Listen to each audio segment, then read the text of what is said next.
Exercise 3.13 question number 5.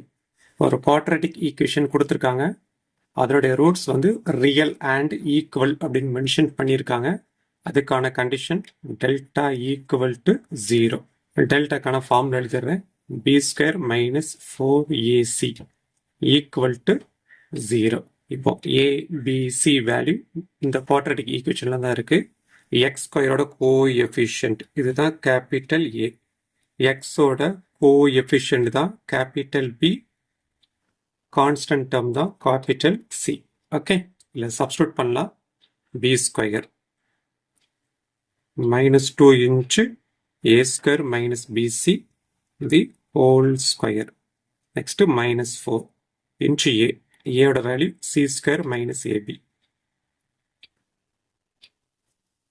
Next into சின்னு இருக்கு கான்ஸ்டன்டா, பி ஸ்கொயர் மைனஸ் இசி ஈக்குவல் டு 0 அப்படி எழுதிடும். ஓகே, இந்த டிகிரி 2வை இந்த 2க்கும் ஏ ஸ்கொயர் மைனஸ் பிசிக்கும் அப்ளை பண்ணிடலாம். Minus 2 the whole square means 4 into A square minus BC the whole square. Okay, minus 4 அப்படியே இருக்கட்டும்.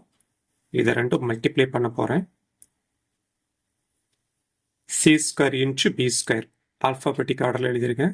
B square C square. Next இதை மல்டிப்ளை பண்ணுறேன். Minus A C power 1 C power 2, அப்போ A C cube கிடைக்கும். Okay, next minus A B power 1 into B power 2 அப்படின்னா B cube. Next minus into minus plus A into A square b inch c bc equal to 0. Okay, இந்த 2 டேர்ம்லையும் 4 வந்து common ஃபேக்டராக இருக்கும், அதை வெளியே எடுத்துருவோம். ரிமைனிங்கை உள்ளே எழுதுறேன். A square minus BC the whole square minus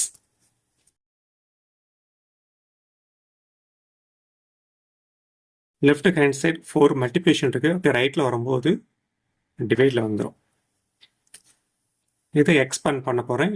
A minus B the whole square formula use பண்ணி. Okay, A square minus 2ab plus B square. ஏயோட வேல்யூ வந்து ஏ ஸ்கொயர், பியோட வேல்யூ வந்து பிசி.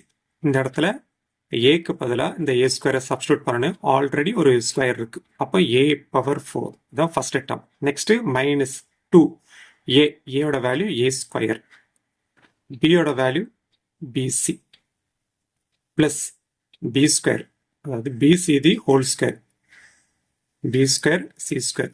இந்த மைனஸ் அப்படியே உள்ளிட்டு போயிருங்க. Minus B square C square minus into minus plus A C cube minus into minus plus A B cube. லாஸ்டா minus into plus minus A square BC. இது ரெண்டும் like term, but opposite sign அப்படிங்கிறனால ஈஸியாக cancel ஆயிரும். First term ஏ power 4 எழுதிட்டேன். இது ரெண்டும் like term. இதனுடைய கோஎஃபிஷியன்ட் மைனஸ் 2, இதனுடைய கோஎஃபிஷியன்ட் மைனஸ் 1. சேம் சைனால ஆட் பண்ணி அதே சைன் போட்டுருங்க. Minus 3 a square bc. Remaining அப்படி எழுதிடலாம். Plus A C cube plus A B cube equal to 0 by any number 0 தான். Okay, left hand side 4 terms இருக்கு. இந்த 4 டேர்ம்ஸ்லையும் ஏ வந்து காமனாக இருக்கும். அப்போ ஏயை காமன் ஃபேக்டராக எடுத்துட்டேன். இப்போ ரிமைனிங் எழுதிடலாம். ஏ கியூப் ஃபர்ஸ்ட் டேர்மில் ரிமைனிங் மைனஸ் இதுலேருந்து ஏ எடுத்துருக்கிறேன். ரிமைனிங் 3abc பிளஸ் இந்த ஏ எடுத்தாச்சு. Remaining plus C cube plus remaining B cube equal to 0. So left hand சைடில் 2 ஃபேக்டர் இருக்கு. ஏங்கிறது ஒரு ஃபேக்டர், இது அனதர் ஃபேக்டர். ஓகே, இப்போ ஈச் ஃபேக்டர் டேக்கிங் அ 0ன்னு எடுத்துக்கோங்க. A equal to 0 or another factor A cube minus 3abc plus C cube plus B cube equal to 0. இந்த negative டேர்மை ரைட் சைடு கொண்டு போயிருங்க. ரிமைனிங் லெஃப்ட் ஹேண்ட் சைடு அப்படியே எழுதிடுறேன்.